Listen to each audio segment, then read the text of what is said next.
Olá, bom dia. Você vai ver no Câmara hoje. Deputados começam a votação no plenário da reforma política e decidem retirar a regra que já definiria o valor do fundo de financiamento de campanhas. Aprovada na comissão especial, a proposta que acaba com as coligações partidárias já nas próximas eleições para deputados está pronta para a análise do plenário. A PEC também cria uma cláusula de desempenho para que as legendas tenham acesso ao fundo partidário e à propaganda no rádio e na TV. Do Salão Verde, ao vivo, Mariana Prichitsky. E hoje de manhã, o plenário pode concluir a votação da medida provisória que muda os juros de financiamento do BNDES. A análise começou ontem, mas a polêmica que envolve a matéria impediu o fim da votação. E do corredor das comissões, Carolina Nogueira. Comissão de Legislação Participativa discute a extinção de 72 zonas eleitorais em 16 capitais brasileiras. Hoje é quinta-feira, 24 de agosto. Agora em Brasília, 8 horas e 52 minutos. Esses são os destaques do Câmara hoje, que já está no ar.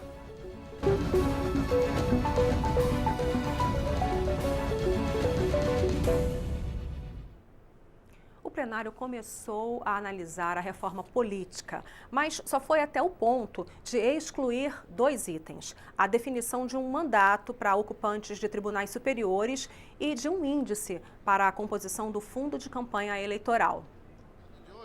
Primeiro, foram 2 horas para decidir como a proposta de reforma política seria votada, se inteira ou em partes. Até a ordem de votação dos itens era polêmica. Percebo bem, senhor presidente, tem a compreensão que a ordem dos fatores, nesse caso, altera o produto.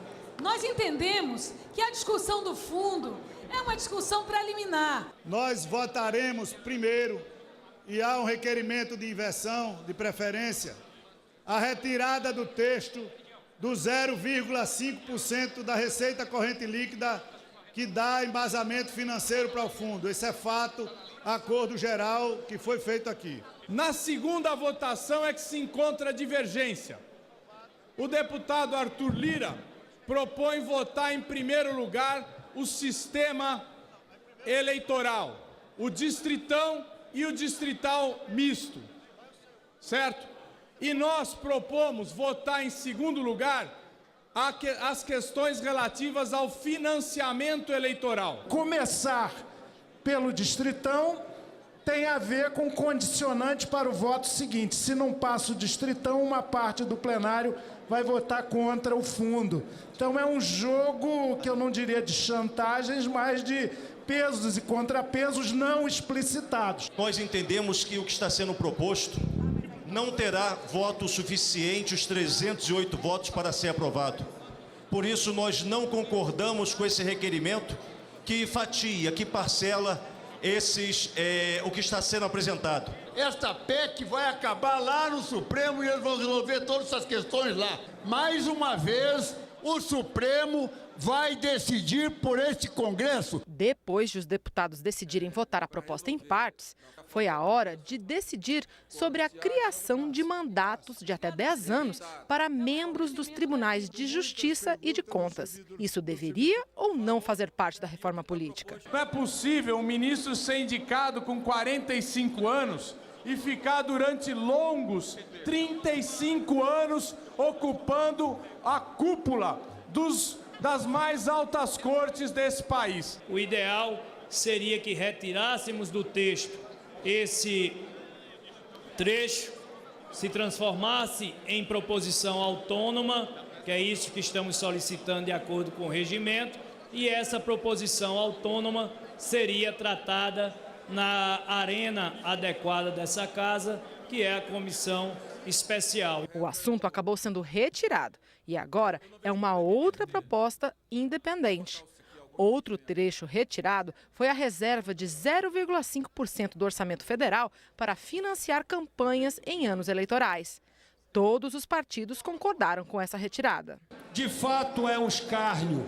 É quase obscena essa proposta de 3 bilhões e 600 milhões quando as universidades estão praticamente declarando o fechamento das suas atividades, o desemprego com 14 milhões de brasileiros à míngua, e nós aqui tentando, especulando a possibilidade de criar mais um fundo para financiamento da política. Nós somos contra. Nós queremos, na verdade, não só retirar o 0,5, como também não permitir a criação do fundo, de uma forma que está embutido aí, na hora que você vota a exclusão da alíquota, a criação do fundo. Nós não queremos essa alíquota e não queremos também o fundo. Um fundo público de valor baixo é importante para uma democracia saudável. Outros países do mundo fazem isto e tem, inclusive, muito mais recurso que sobra para a saúde e para a educação, porque com um financiamento republicano de baixos valores de pessoas físicas. A votação dos principais pontos desta proposta de reforma política, a criação de um fundo público para financiar campanhas eleitorais e a mudança na forma de eleger deputados, acabou ficando para a semana que vem. Esses assuntos ainda dividem os deputados. O que acabou entrando em pauta foi a medida provisória 777, que cria uma nova taxa de juros para financiamentos do BNDES. A nova taxa, na prática, vai ser mais alta que a atual, e isso é encarado de formas diferentes pelo governo e pela oposição. Se houver, como propõe essa medida provisória, a ampliação, deputado Pompeu, da taxa de juros do BNDES, que hoje está em torno de 7% ao ano, para uma taxa que vá de 9% a 9,5% ao ano, está claro, está na cara que as empresas brasileiras vão ficar completamente dependentes dos bancos privados nacionais e principalmente internacionais. Isso é muito ruim para o Brasil. O objetivo principal dessa medida provisória é fazer aquilo que todos aqui, todos os dias reclamam, é garantir a redução da taxa de juros Selic para o conjunto da sociedade, porque esse será o impacto previsto por essa medida provisória. É garantir também, sim, o equilíbrio fiscal, porque o subsídio fez com que a economia do Brasil, o equilíbrio fiscal fosse perdido ao longo do tempo. Olha, esse debate entrou pela madrugada, mas a medida provisória não chegou a ser votada. Então eu vou lá para o Salão Verde conversar com a Mariana. Bom dia, Mariana. Reforma política agora só semana que vem. Agora, essa medida provisória pode ser votada, retomada a discussão dela agora de manhã, tem sessão, né? Isso, Vera, bom dia a todos. Tem uma sessão marcada para daqui a pouquinho, às 9 da manhã, sessão extraordinária. O único item da pauta é essa medida provisória. Normalmente as sessões de quinta entram na pauta para discussão apenas projetos de acordos internacionais, que em geral são mais consensuais, exigem apenas um acordo de líderes para aprovação, mas hoje o item único da pauta é essa medida provisória. A sessão começa daqui a pouquinho. Nós estamos aqui com a deputada Luciana Santos, do PCdoB do Pernambuco, que é presidente do partido. Deputada, vamos começar então pela medida provisória que está na pauta de hoje, muito polêmica, é considerada prioritária para o governo. O que a senhora acha? É possível votar hoje? Qual que é a opinião do partido em relação à medida provisória 777? Bom dia. Bom dia. Não acho fácil porque exatamente às quintas-feiras, como há um planejamento dos parlamentares para uma sessão de debates, muitos planejam suas viagens antes. Mas eu penso que essa medida provisória 777 tem uma contradição muito grande com a própria base do governo. Porque nós temos, por exemplo, a posição do senador José Serra, que acompanhou quando, pela primeira vez no Brasil, se implantou a TJLP, que é a taxa de juros de longo prazo, que hoje é praticada pelo BNDES. Na verdade, ela é praticada há 30 anos, né? Quase 30 anos. Ela começou em 1994 e nós estamos vendo essa polêmica. Por quê? Porque o BNDES é o único banco de fomento mais robusto que o Brasil tem. O fomento significa incrementar a economia naquilo que gera emprego e naquilo que gera riqueza, que é o setor produtivo. Então, nós estamos diante de uma situação que o mercado de capitais privados, ele não consegue financiar por juros de longo prazo. Só quem faz isso é exatamente o BNDES. é uma política de Estado, ou seja, não é uma política dos governos de ciclo político A, B ou C ou D, não é uma política de 13 anos, é uma política que perpassa vários governos, independente das forças políticas e partidárias que tem compondo. Para você ter uma ideia, Mariana, o próprio presidente do BNDES disse que não há pressa para poder modificar essa taxa de juros, porque a mudança que o governo quer fazer é a chamada uma TLP, que é indexada à inflação, não é? E que é volátil e que, portanto, não cria segurança para empreendimentos de longo prazo, porque as pessoas se planejam, porque é preciso ver como tem uma taxa de retorno daquele tipo de aposta, daquele tipo de financiamento. Então, nós estamos diante de uma destruição de uma política de Estado muito importante no momento em que o Brasil vive há 4 anos de recessão, com 14 milhões de desempregados na contramão de vários países do mundo que têm taxas de juros de longo prazo. Para você ter uma ideia, o berço do capitalismo, que é os Estados Unidos, o símbolo, berço não, mas o símbolo do capitalismo, ele faz créditos direcionados, que é exatamente nessa direção de longo prazo, 20% do PIB. Então, significa que a Alemanha, a China, o Japão, quer dizer, independente do debate ideológico, nós estamos discutindo algo que é do interesse das nações, que é do interesse nacional, porque, afinal, você precisa retomar o crescimento da economia, você precisa enfrentar o desemprego, e só tem um jeito, é você apostar e financiar o setor produtivo, aquele que gera renda. Para você ter uma ideia, a Fiesp é contra a medida, né? Você olha, a indústria de máquinas e equipamentos é contra a medida, a indústria química é contra a medida, a indústria de infraestrutura de base da economia brasileira é contra a medida, ou seja, você vê que o setor produtivo é contra a medida. Só quem ganha com isso é o setor financeiro, aquele que é meramente especulativo, que quer um retorno de curto prazo. Tanto que o mercado de capitais brasileiros, ele não viabiliza as taxas de juros de longo prazo. Então, você mata por inanição a possibilidade da retomada do crescimento. Associado a isso, há um pacote, né, de medidas de privatização do setor brasileiro que revela bem da economia brasileira, né, que revela bem as intenções do governo. É um Estado mínimo, né, para o povo e o Estado máximo para os rentistas, para aqueles que investem na roda, na especulação do mercado financeiro. Então, é contra isso que nós estamos lutando, porque esses últimos dias, por exemplo, o governo anunciou a privatização da Eletrobras, que é uma empresa constituída na década de 50, no segundo governo de Getúlio Vargas, assim como o BNDES também é da década de 50, nós estamos vendo ameaçado a privatização do pré-sal, dos portos, até da Casa da Moeda, que é uma questão de segurança nacional. Então, você vê um desmonte do Estado brasileiro e uma desnacionalização muito acelerada. Basta dizer que, no que diz respeito a essa questão da TJLP, se você tira essa taxa e aplica a TLP, que é a que o governo quer, que tem outro tipo de referência de taxas, porque hoje a TJLP é 7%. Se você botar a TLP, ela se iguala praticamente à taxa Selic, que é muito alta. É a taxa mais alta do mundo, é a nossa taxa de juros.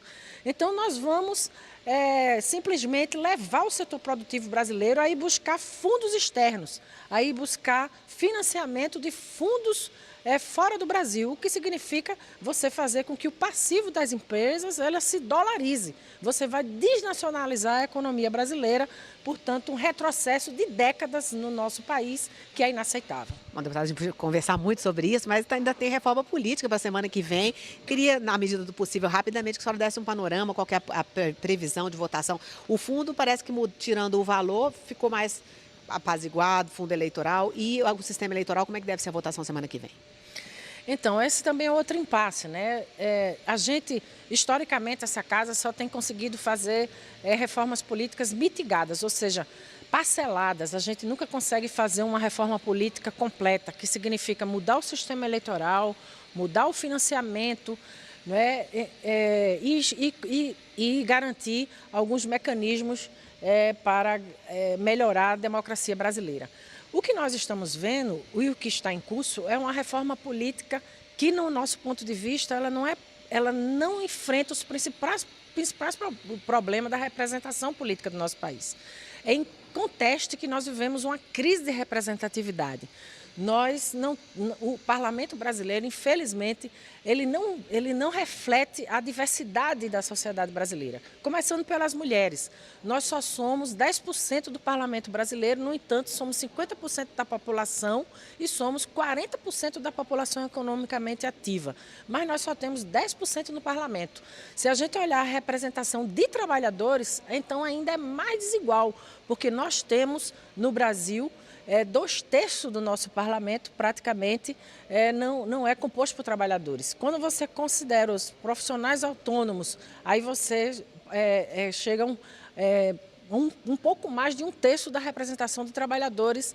Então é preciso a gente enfrentar essa questão do debate da reforma política para garantir uma melhor representatividade aqui na casa, e para nós seria o voto em lista, que nós infelizmente não está nem na pauta, e que para nós seria um financiamento que impedisse a contaminação da influência do financiamento empresarial, porque ela contamina a posição do próprio parlamentar, porque ele, ao invés de dar satisfação ao eleitor, ele dá satisfação a quem financia ele. Então a gente acha importante ter o financiamento público, claro, com campanhas mais baratas, com transparência, com controle social rigoroso. Então, por isso que todos nós praticamente votamos por unanimidade retirar o percentual da receita corrente líquida do fundo, mas que é preciso preservar para poder, além de não contaminar a autonomia e a independência do parlamentar, ser responsável por uma das matrizes da corrupção no nosso país. Não quer dizer que todo financiamento seja contaminado pela corrupção, mas ele cria um ambiente propício para que isso aconteça. Ok, deputada Luciana Santos, obrigada pela entrevista. Chegou aqui o deputado Hugo Leal, do PSB do Rio de Janeiro, vai também conversar com a gente rapidamente. Deputado, primeira coisa, o plenário hoje tem medida provisória 777 na pauta, polêmica para uma quinta de manhã, eu só acho que é possível votar hoje? Bom dia. Bom, bom dia. Conhecendo a casa como nós conhecemos, acho um pouco difícil. Porém, ainda mais sendo um tema polêmico como é a medida provisória 777. Mas a expectativa, pelo menos, foi manifestado isso no início da semana, por não ter tido a sessão na segunda. Então, na quinta-feira, a ideia é que nós possamos, essa quinta ainda, votar o que sobrou, o que restou da medida provisória 777. Essa é a perspectiva, é a expectativa. Agora, o que vai acontecer, só o plenário vai dizer. E como é que o partido do senhor vai votar em relação a essa medida provisória?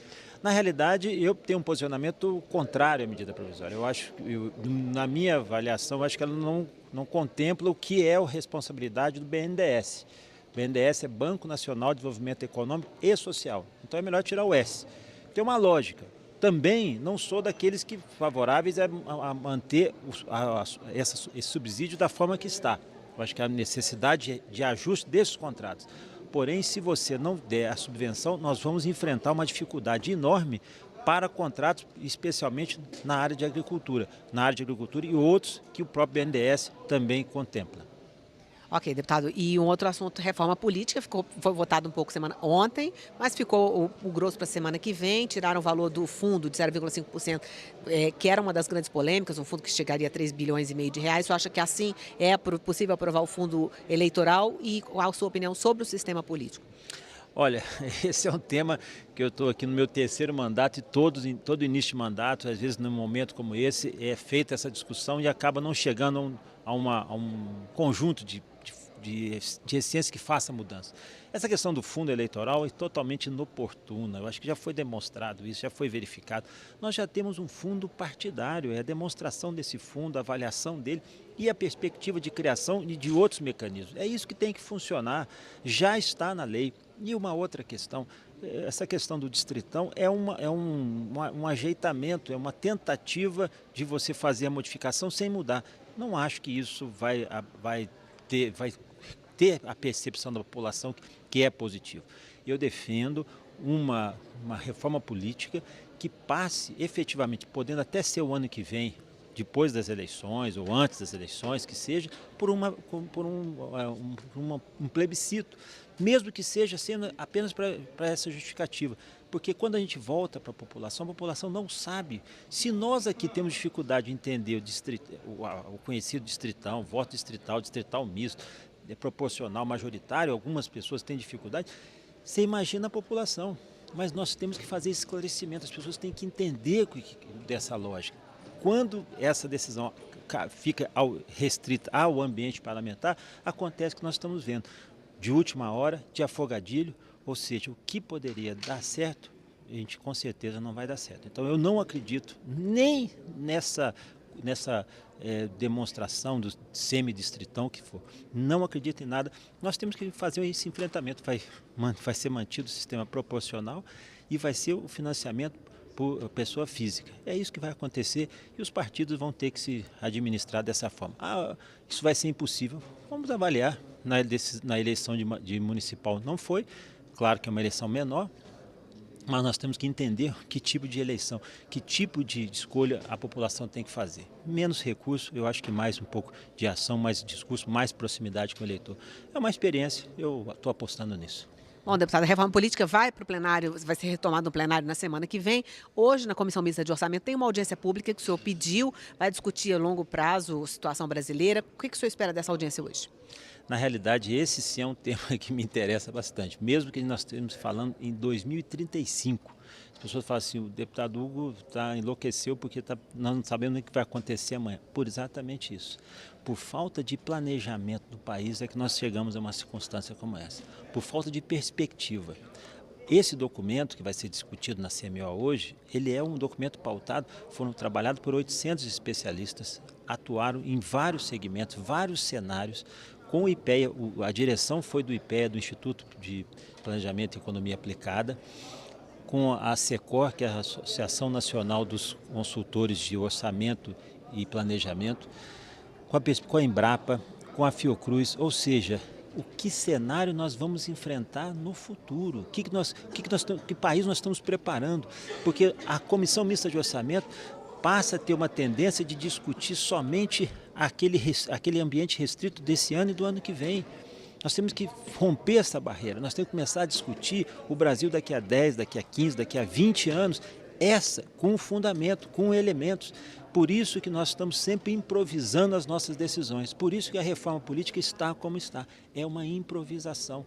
Eu acho que quanto mais nós planejamos, mais perspectivas nós temos, podemos mudar, podemos fazer até correção de rumo, mas como não tem uma referência principal, acaba acontecendo isso. E quero deixar claro aqui por que fazer na CMO, porque eu entendo que a Comissão Mista de Orçamento, a lei orçamentária é a lei mais importante desse Congresso Nacional. É a lei que deveria ter a dedicação de todos os parlamentares, entender, ela se resume a discutir meta fiscal e aplicação de emendas e exatamente do orçamento, só do orçamento desse ano e do orçamento do ano que vem. É muito pouco para um país com as dimensões do Brasil, com os problemas do Brasil, não ficar restrito a essa discussão. Por isso eu estou apostando, é um documento denso, importante, inclusive também, apesar de denso de conteúdo, fácil de leitura das pessoas compreenderem. Vamos deixar da improvisação e começar a fazer um planejamento que eu acho que o país ganha muito mais. Ok, deputado Hugo Leal, obrigada pela entrevista, boa audiência pública. Bom, você que está acompanhando o jornal pelo YouTube, vai continuar acompanhando com a gente. Agora, quem está acompanhando pela TV Câmara, vai acompanhar a partir de agora a sessão solene, direto do plenário Ulisses Guimarães, hoje em homenagem aos 50 anos da Universidade de Caxias do Sul. Ok, agora nós vamos voltar para o estúdio com a Vera. Obrigada, Mariana. Bom, agora são 9h12. Foi aprovada na comissão especial a proposta que acaba com as coligações partidárias nas eleições proporcionais. Houve uma mudança importante. O texto original da PEC, mantido pela relatora deputada Sheridan, previa o fim das coligações na eleição de deputados e vereadores apenas a partir de 2020. Mas os integrantes da comissão retiraram essa parte do texto, o que, na prática, antecipa a aplicação da norma para a próxima eleição em 2018. Depois de semanas de impasse, foi aprovada na comissão especial a proposta que proíbe as coligações entre os partidos nas eleições proporcionais. O texto da relatora previa a aplicação da medida apenas nas eleições de 2020, mas a maioria votou para que a restrição valesse já nas eleições do ano que vem. O objetivo é reduzir o número de partidos. Foi o primeiro grande serviço que uma comissão da reforma eleitoral prestou ao Brasil. Se isso for aprovado no plenário e no Senado, já em 2018, uns 15 partidos no Brasil acabam. Em 2019, vai acabar essa farra de partido aqui no Brasil. Desde 1982, o número de partidos no Brasil cresceu 7 vezes. A proposta estabelece também uma cláusula de desempenho para que os partidos tenham acesso aos recursos do fundo partidário e ao tempo de rádio e TV para propaganda gratuita. A PEC prevê que os partidos precisam alcançar 3% dos votos válidos distribuídos por 9 estados para ter acesso ao fundo partidário e ao tempo de TV. Se elegerem 15 deputados em 9 estados, os partidos também cumpririam a regra, independente do número de votos alcançados. Essa medida valeria a partir da eleição de 2030. Haveria uma regra de transição que valeria a partir das eleições do ano que vem, quando o limite seria 1,5% dos votos válidos ou eleição de 9 deputados. Para se ter uma ideia da dificuldade imposta, 1,5% dos votos válidos nas eleições de 2014 representaram 1.600.000 votos. Os partidos que não cumprirem a cláusula de desempenho poderão formar federações partidárias desde que mantenham atuação conjunta nos 4 anos seguintes e em todo o país. O texto, porém, flexibiliza essa regra, permitindo variações estaduais dessas federações. Mas, além disso, tem a tal subfederação. Havia um destaque que, infelizmente, foi retirado, e a subfederação simplesmente é a autorização, está escrito no texto, para fins eleitorais, da coligação nos estados e no Distrito Federal, independente da federação nacional, que é uma alternativa à coligação, de fato, mais duradoura, mais substantiva. Então, o que um princípio anuncia, o outro anula. Não é como era na época da coligação, que se faz e desfaz apenas em função do objetivo eleitoral. As subfederações estão enquadradas na federação, terão o mesmo funcionamento parlamentar. A possibilidade de criar uma subfederação é apenas para considerar a realidade política brasileira, que é muito diversa. Você tem realidades muito distintas. Tem partidos que praticamente inexistem em alguns estados. Portanto, é necessário, reconhecendo as particularidades, criar esse mecanismo. A relatora manifestou confiança na aprovação do texto também pelos plenários da Câmara e do Senado. Há uma necessidade de primarmos pela nossa responsabilidade pública, em darmos essa satisfação à sociedade brasileira. Talvez não seja, como eu falei, a reforma ideal, mas atualmente, diante dos quadros do que existe hoje na casa, é a reforma possível. E o mais importante é a nossa responsabilidade em darmos à sociedade brasileira essa satisfação com esta reforma, que já é sim uma reforma substancial, tratando de representatividade e da desoneração dos cofres públicos com diminuição dos gastos. A matéria agora vai para a análise do plenário da Câmara. E olha, os detalhes da reforma política são discutidos numa comissão especial que também se reuniu nesta quarta-feira na expectativa de votar um relatório, o que não aconteceu por causa do início dos trabalhos no plenário. Essa é a 6ª versão do relatório e com novidades. Candidaturas de prefeito, governador e presidente deverão ter pelo menos uma mulher. Por exemplo, se o candidato a governador for homem, o vice deverá ser mulher. Mas o ponto mais disputado dessas regras é a divisão dos recursos públicos. Do total de recursos do Fundo de Financiamento para a Democracia, 50% vão ser dedicados para as campanhas de presidente, governador ou senador, 30% para as eleições de deputado federal e 20% para o cargo de deputado estadual ou distrital. Com um detalhe, se, por exemplo, o partido não lançar candidato para um desses cargos, poderá remanejar até 20% do total, mas sempre com limite máximo, o teto de campanha. Para presidente, o valor máximo será de R$ 150 milhões. Nas de governador, o valor varia de acordo com o tamanho do estado, indo de R$ 7 milhões até 30 milhões. Quanto maior o estado, mais recursos. Senador vai de 3 milhões a 8 milhões. Deputado federal, o limite vai ser de 2,5 milhões de reais. A grande dúvida é como os partidos dividem os recursos do fundo. Quem fica com mais? Qual critério vai ser usado? Pela proposta, a maior fatia vai para quem tiver mais votos e mais parlamentares no Congresso. Contam deputados e senadores. O problema é que essa decisão pode direcionar mais recursos para um ou outro partido. Um partido como o PSDC, por exemplo, que não tem um deputado nessa casa, vai receber 10 milhões de reais. Então, você tem uma distribuição que beneficia os grandes somente e os partidos sem representação. Então, acho que tinha que ser um critério mais justo. A deputada Laura Carneiro avisa: o fundo ainda depende da aprovação do plenário. Ou seja, ele pode acabar nem existindo. Mas se existir, ela defende que fique como foi combinado. Foi um acordo entre todos os partidos que agora, eventualmente, tem uma nova mudança. Mas foi feito, o deputado Vicente fez exatamente o que acordou. Um grupo de 108 deputados de diversos partidos lançou um manifesto pelo Brasil. Os parlamentares se declararam independentes do governo e da oposição e disseram que vão buscar novos caminhos para garantir a governabilidade e o fortalecimento da democracia. Todos os nossos esforços serão voltados para o crescimento da economia, geração de emprego e renda para os brasileiros. Somos contrários ao presidencialismo de coalizão, por entendermos ser ele a fonte de sucessivas crises políticas e institucionais que o país vivencia nas últimas décadas, sem exceção a nenhum governo. Nós que estamos aqui queremos, nessa reforma política, discutir e vamos votar maciçamente na nossa orientação, nas nossas conversas, naquilo que interessa à sociedade. Por exemplo, a cláusula de desempenho, ela pacifica todos nós. Então nós vamos votar favorável. Outras questões, alguns vão acompanhar a partido, outros não. Mas no questão do fundo, por exemplo, que todos nós aqui somos contrários. Não vamos votar a questão de criar essa aberração de tirar dinheiro de orçamento para criar um fundo eleitoral, sendo que isso, com tanto desperdício de dinheiro que nós estamos vendo nos fundos partidários existentes. Eu vou chamar agora a repórter Carol Nogueira, que está no corredor das comissões e tem informações agora sobre os debates nessa manhã aí no corredor. Carol, bom dia. Bom dia, Vera. Tem algumas audiências programadas para acontecer aqui no corredor das comissões na manhã dessa quinta-feira. Os deputados estão começando a chegar, ainda não tem muito movimento.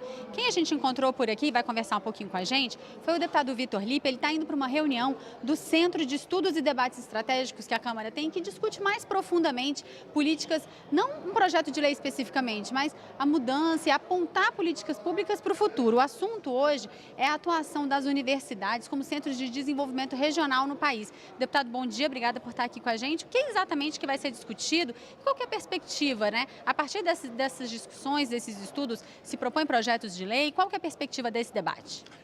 Além da proposição de um projeto de lei com esse objetivo, nós estamos também fazendo reunião junto com membros do governo, com a finalidade de transformar isso numa política nacional de desenvolvimento regional a partir das universidades. Todos nós sabemos que só o conhecimento transforma. E grande parte do conhecimento da humanidade está dentro das universidades. E a nossa intenção é integrar de uma forma ainda mais intensa a universidade na realidade local, num território onde ela está. E hoje nós temos uma das maiores redes do mundo de campos universitários públicos. Nós temos 1.500 campos universitários que já estão territorializados por esse Brasil afora. São 150 mil professores e 3,5 milhões de alunos, certamente os mais bem preparados do Brasil. A ideia é fortalecer essas universidades para que elas se transformem em centros estruturantes para o desenvolvimento regional. E o melhor desenvolvimento, ou o melhor resultado, sempre vem do planejamento.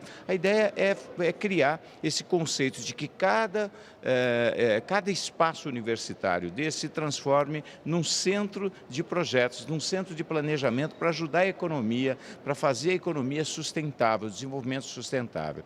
Nós acreditamos que com isso nós vamos conseguir transferir o conhecimento já existente na sociedade, que pode estar ali, pode estar em outro lugar, mas que pode ser aplicado para melhorar as atividades econômicas, melhorar a atividade dos produtores rurais, das associações, das cooperativas, das principais empresas, indústrias, respeitando a vocação já existente. Ou seja, você vai potencializar, através do planejamento, levar ferramentas de gestão já existentes, como agregar valor aos produtos, incorporar tecnologia, melhorar a qualificação da mão de obra já vocacionada para as atividades já existentes, você melhora a logística, você melhora o ambiente de negócio, você fortalece o empreendedorismo local, você integra os alunos da universidade para que eles, conhecendo o ambiente local, o ambiente de negócios, passem a buscar soluções e muitos desses melhores alunos serão a própria solução, ou seja, vai integrar os alunos que deixam de ir embora para os grandes centros para serem a grande oportunidade de transformação. Nós acreditamos que isso poderá melhorar a competitividade, assim como já aconteceu em outros países do mundo, a universidade ser estruturante para o desenvolvimento local, o desenvolvimento regional. E isso, então, já está se preparando como uma política pública atual, desse atual do governo, ou é mais alguma coisa para o futuro, ainda está distante? Já existe algum projeto piloto, por exemplo? Nós deveríamos estar começando 4 pilotos, né, com o apoio do MEC.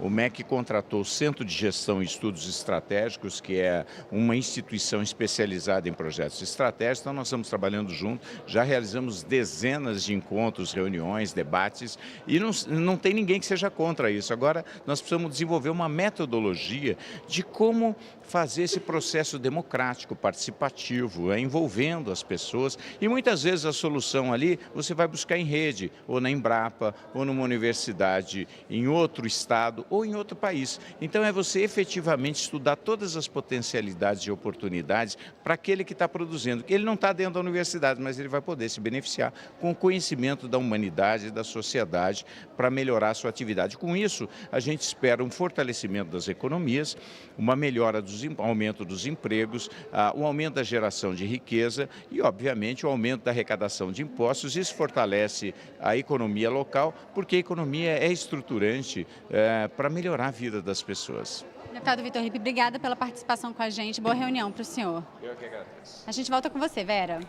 Carol, tem uma outra reunião que vai debater também um assunto ligado a eleições, não é reforma política, mas é uma decisão do Tribunal Superior Eleitoral que muda, pode mexer aí um pouquinho também com as eleições já do ano que vem, é isso? Exatamente, Vera. A Comissão de Legislação Participativa faz uma audiência pública daqui a pouquinho e o assunto é uma resolução do Tribunal Superior Eleitoral, do TSE, que propõe aí a extinção de 72 zonas eleitorais em 16 capitais brasileiras, em 16 municípios brasileiros. A ideia do TSE com isso, da Justiça Eleitoral, é ter uma economia de R$1 milhão por mês, cerca de 13 milhões de reais por ano. Além da economia, as mudanças também têm como objetivo aprimorar aí o trabalho, a eficiência da Justiça Eleitoral, embora em algumas regiões, em alguns estados, exista aí uma preocupação sobre o acesso dos eleitores às zonas eleitorais, uma dúvida sobre o impacto que isso pode ter lá na ponta, na hora de realizar de fato as eleições. O ministro Gilmar Mendes, presidente do TSE, é um dos convidados dessa audiência pública.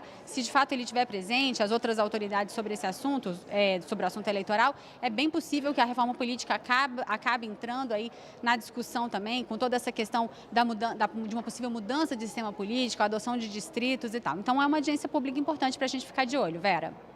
Obrigada, Carol. Bom, um grupo de propostas analisadas em conjunto aqui na Câmara pode mudar a forma como são autorizados os empreendimentos agropecuários ou de obras como rodovias. A necessidade de licenciamento ambiental pode cair ou ser bastante reduzida. É um debate que coloca de um lado o excesso de burocracia e do outro o cuidado com o meio ambiente. Quem quer desenvolver atividades agropecuárias ou fazer obras de infraestrutura precisa ter licença dos órgãos de proteção ao meio ambiente. Conseguir a autorização costuma ser complicado e levar muito tempo. 20 propostas para simplificar o processo estão sendo analisadas em conjunto pela Câmara. A primeira é de 2004. Na Comissão de Finanças e Tributação, o relatório apresentado no início de agosto pelo deputado Mauro Pereira, do PMDB do Rio Grande do Sul, prevê, por exemplo, que a atividade agropecuária não vai mais precisar de licença, desde que o imóvel seja regular ou esteja em processo de regularização. Rodovias e ferrovias não vão mais precisar de licença de operação no final das obras. Vai bastar a licença de instalação concedida antes do início do projeto. O estudo de impacto ambiental fica dispensado para empreendimentos considerados mais simples. Diminui a possibilidade de suspender uma licença quando o empreendimento descumprir as condições estabelecidas. E os estados passam a definir o rito do licenciamento. Hoje, eles precisam seguir parâmetros dos órgãos federais. Os órgãos que cuidam do licenciamento concordam em reunir as regras numa lei única e mais simples. Mas, num parecer enviado à Câmara, o IBAMA diz que, do jeito que está, o relatório tem problemas e gera insegurança. Nessa quarta-feira, a reunião prevista para votar o texto foi adiada para tentar um acordo. Nós conseguimos evitar a aprovação de um texto muito ruim, muito desequilibrado, que colocaria em risco todo o patrimônio genético, toda a biodiversidade brasileira, com o fim do licenciamento ambiental. Nós queremos um acordo que consiga equilibrar essas duas coisas, preservação do meio ambiente e desenvolvimento econômico com geração de emprego e renda. Eu me sinto muito esperançoso com esse processo. Eu acho que tem grandes chances de chegar a esse acordo, sabendo que quarta-feira que vem, independente se houver ou não consenso ou fazer novas reuniões, vai ser a votação desse projeto aqui na comissão. Além da Comissão de Finanças e Tributação, a proposta ainda tem que ser analisada pela Comissão de Constituição e Justiça e pelo plenário. Já na área dos demais empreendimentos, um projeto de lei quer simplificar o registro de novas empresas, autorizando uma licença provisória. A proposta já foi aprovada pelo Senado e por 2 comissões aqui da Câmara. A Andréia montou uma escola de corte e costura. Ela iniciou o negócio na categoria mais simples, como microempreendedor individual. Mas o crescimento do ateliê mudou o status da Andréia para microempresária. Esse novo registro não foi tão rápido. O que demorou mais foi o licenciamento, que demorou aproximadamente uns 6 a 7 meses. Nesses trâmites de procurar, de ir atrás de documento, de ir em cartório. Tem uma série de trâmites que a gente tem que fazer, que esses trâmites é que demoraram um pouco para tirar o licenciamento. A sorte da Andréia é que a empresa já estava funcionando enquanto ela cuidava da papelada. Mas quase sempre o novo empreendedor tem que esperar sair o registro, o que significa perder dinheiro. Uma proposta em análise na Câmara quer permitir que o empresário, ao abrir um novo empreendimento, obtenha uma licença provisória para fazer o negócio andar enquanto não sai o registro definitivo. Isso deve valer para empresas de baixo grau de risco, como as que não causam danos ao meio ambiente. Pelo projeto de lei, quem registrar um novo CNPJ junto à Receita Federal fica dispensado de fazer outros cadastros municipais, estaduais e até na Previdência Social. Esta secretaria assumiria o CNPJ e simplificaria para qualquer procedimento, não só da gestão empresarial, mas também para os outros cadastros que o empresário ou a empresa, digamos, se obrigue a prestar contas, a cumprir uma obrigação. Vai simplificar o sistema cadastral, inclusive, e vai permitir, digamos que, tanto para instalar uma empresa, o que é bom para a economia, quanto numa eventual falência para desinstalar, facilitar a vida. Para este professor de economia da Universidade de Brasília, a simplificação estimula novos empreendimentos e acaba com a diferença de exigências entre os estados. Segundo o economista, alguns governos estaduais dificultam mais a abertura de empresas.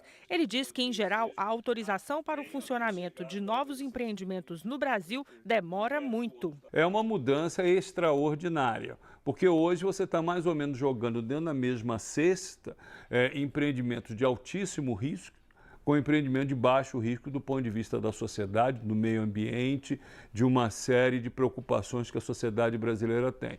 Ao inverter isso, você permite que os de baixo risco comecem com uma certa rapidez e não vai demorar muito já atuando para conseguir a licença definitiva. Hoje já existem o Estatuto para a Criança, o Adolescente e a Juventude.